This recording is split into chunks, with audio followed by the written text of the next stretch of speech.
One of the greatest lies a man could ever take as truth is the feeling of rejection, producing the feeling of worthlessness. Never allow others to look down at you.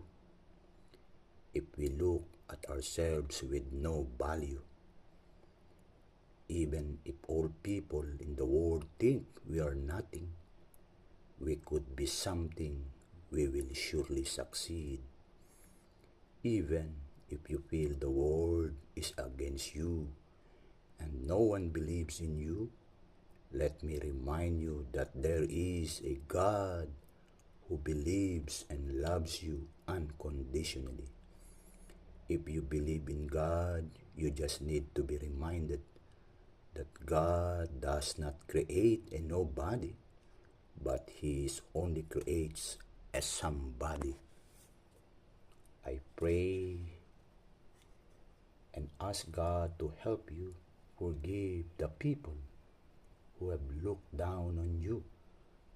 Release them in your heart and ask God to help you see yourself the way He sees you.